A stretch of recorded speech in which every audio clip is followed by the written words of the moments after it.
Hi, Sarah with Rebuild and Revive. Thank you for watching. Today's segment is sponsored by Vicki Duke Schuster Realty Group at FC Tucker for all your local Zionsville realty needs. Now, this segment today is truly, really exciting. We have 5 structures we're going to go through, all on the same property, same family, has been with the same family since the 1940s and been handed down from generation. We have a structure built in 1860. We have another one, which was the family home, built in 1908. And then we have the structure behind me, which the family built in the 50s. And they had this dream to start an antique shop. So we're going to tour all 5 structures. I have some really cool surprises you don't want to miss. Let's go check it out. Good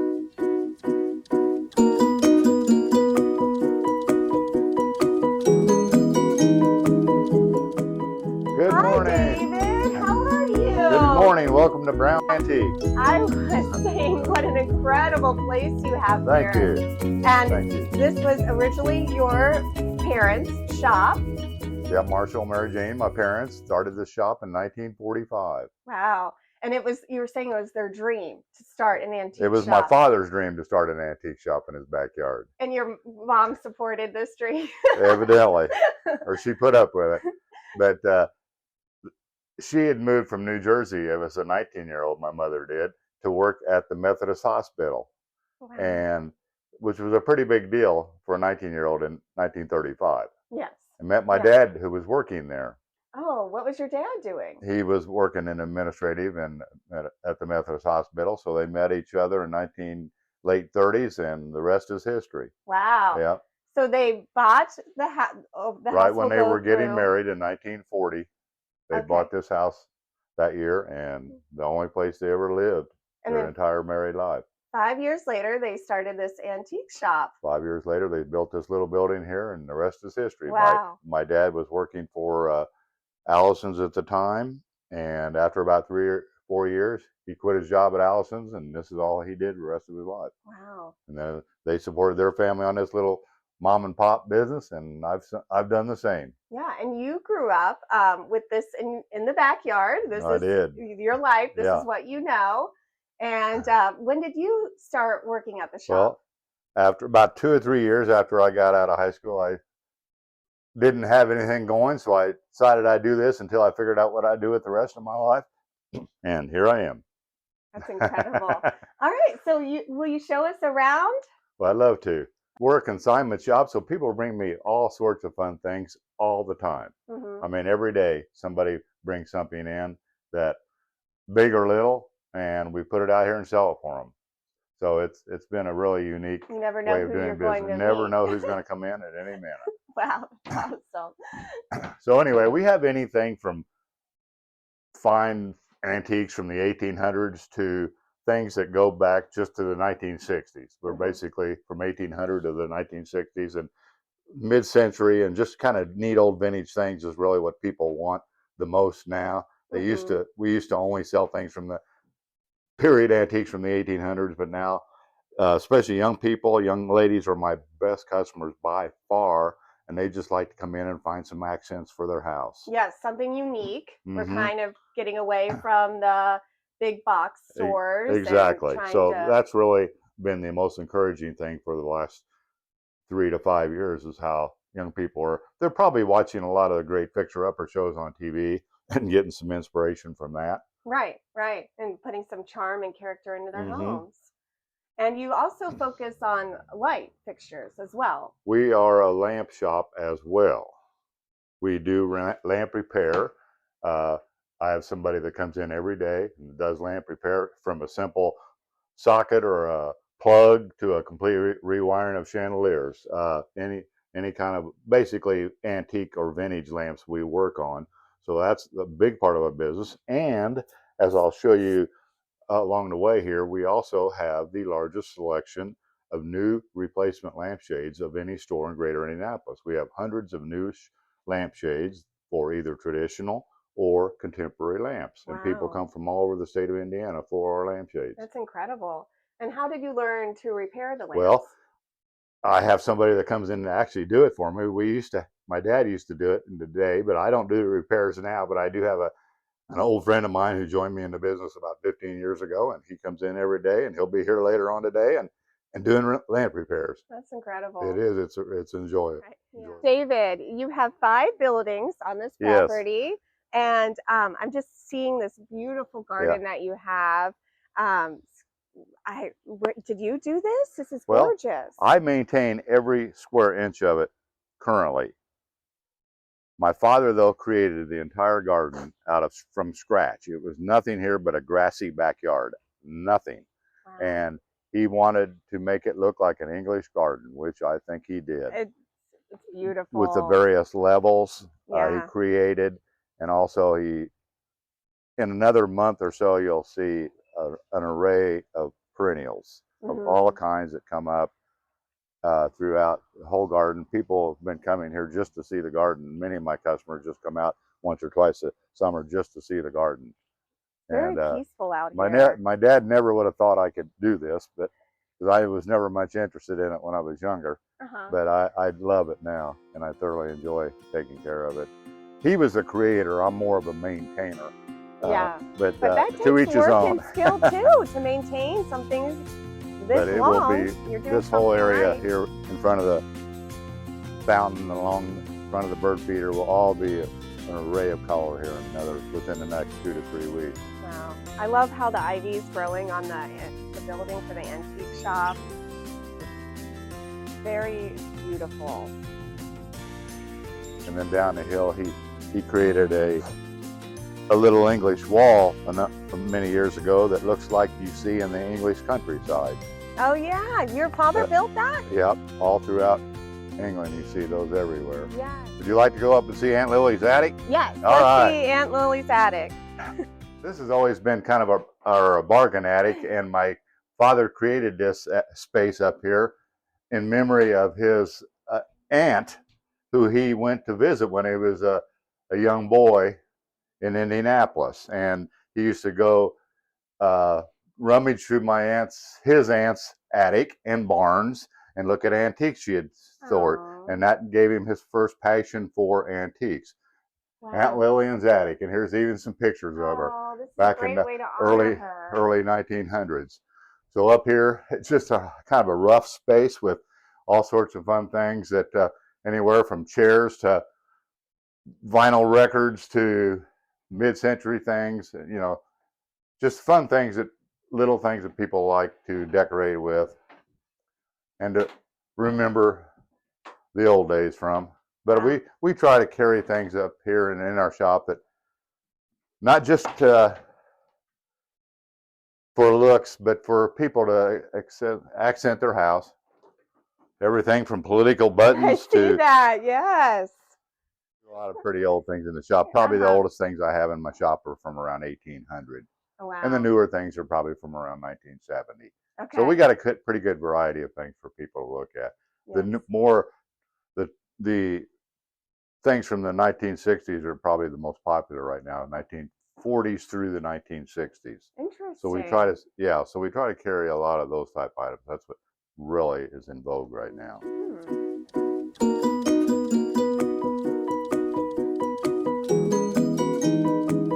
This is a building that was built in 1955. My parents added on to their property 10 years after the original 1945 founding, and they built this building. But my dad built this building basically because he was an antique buff, antique collector, and he built this building so he could put 3 or 4 antique cars in it.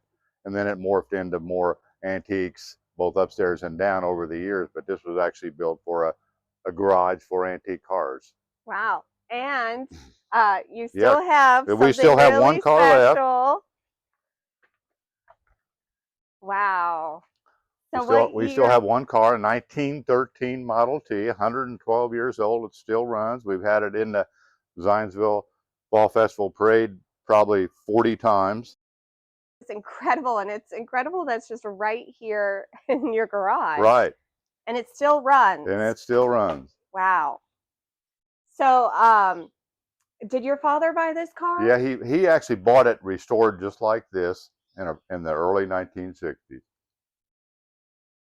So it was one of the first ones he ever purchased, and the one we still have. And you used to ride in this all the Oh time yeah, as a kid? even when he was 90 years old, he was still driving this. Oh, I'd crank it and wow. he'd drive it. Oh, We had to crank that every time to start it. oh, I've done that hundreds of times.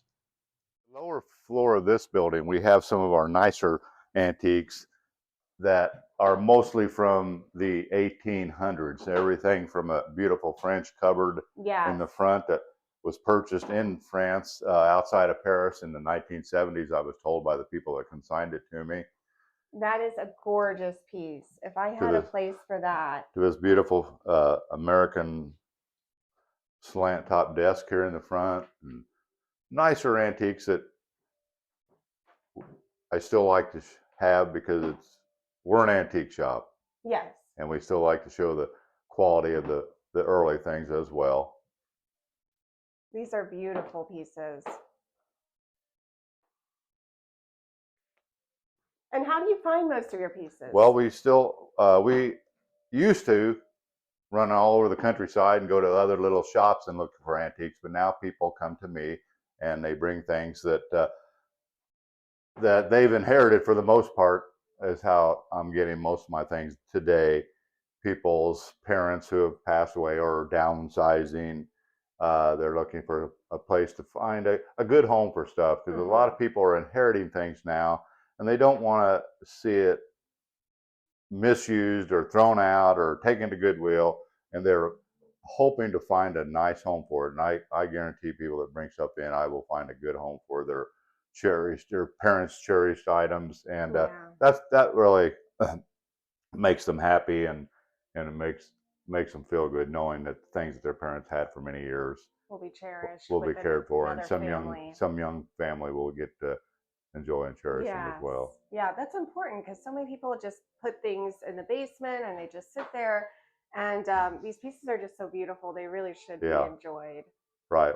Well, many people, we have a tendency to collect and collect and collect, and then someday it's got to find a new home. And that's what we try to do. All right, so we're going into the third building on the property. And this one was built in 1860? Correct. Yep. Wow. This is one of the oldest houses in Zionsville. Wow. And it's a century structure as well. It is. It's been on the century list for since the 1990s. And your family did not live in this house, no, right? Another family had lived here, and it went up for a tax sale in 1955. My mom drove up to Lebanon and bought it. Nice. And the story goes, she had a flat tire on the way up. And she was determined. And she got a ride with somebody else to take her the rest of the way up. Wow. My mom was a very determined, strong woman, and she didn't let anything stop her. I can see that.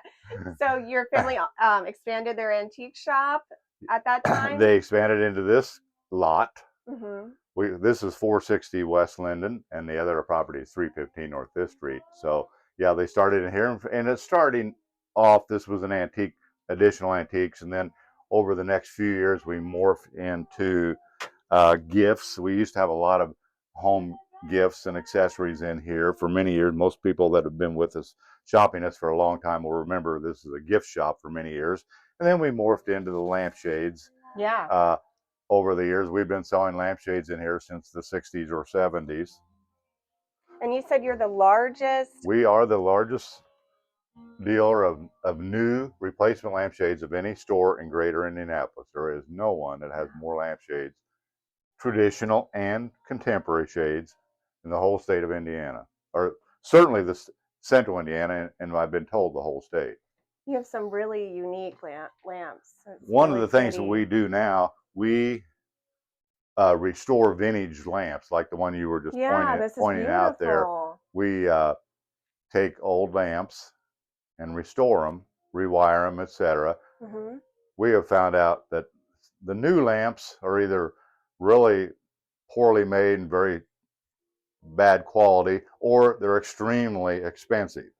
So we've kind of taken the vintage lamps from the 20s through the 60s, and restored them, put new shades on them, and they look great. Or They're a lot less beautiful. expensive than going out to buy a good new lamp. Yeah, I'm looking at the prices, and you have really great prices. Thank you. Yeah, I think I might just purchase a lamp today.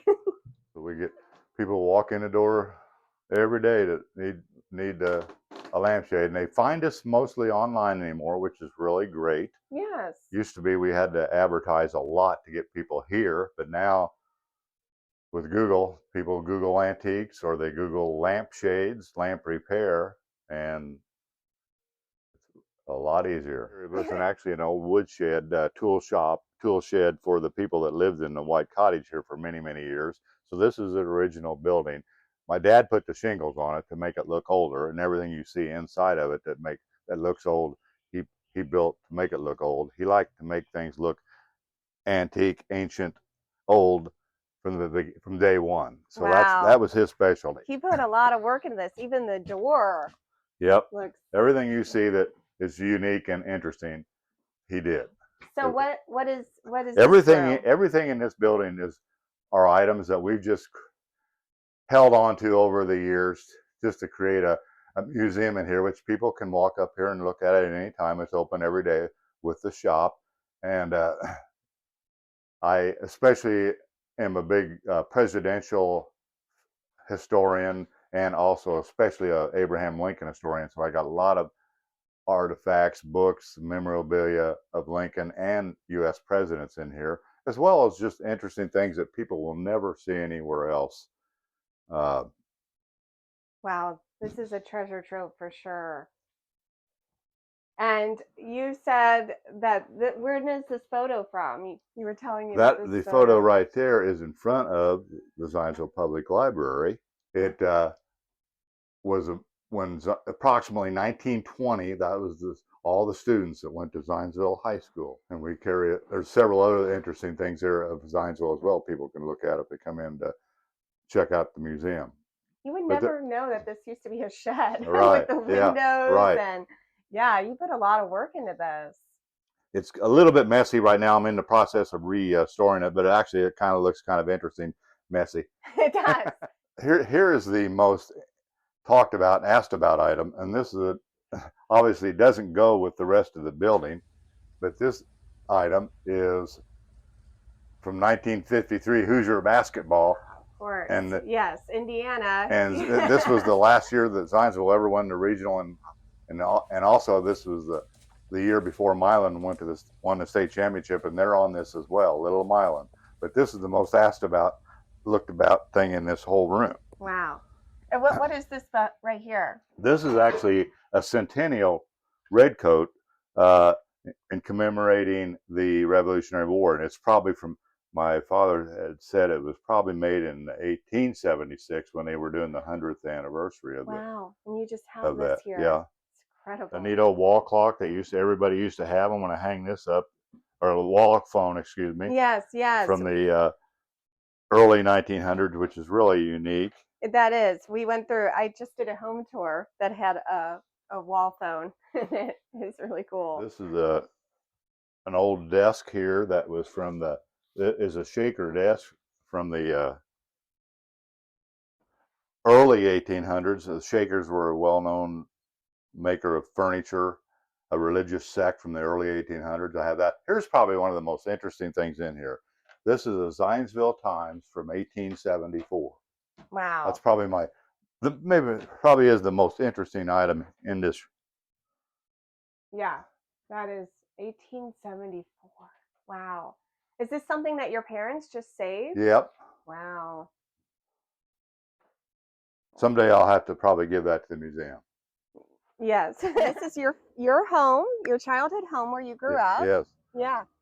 I was raised right here in this property, and 1951 I was born. In case anybody wants to know.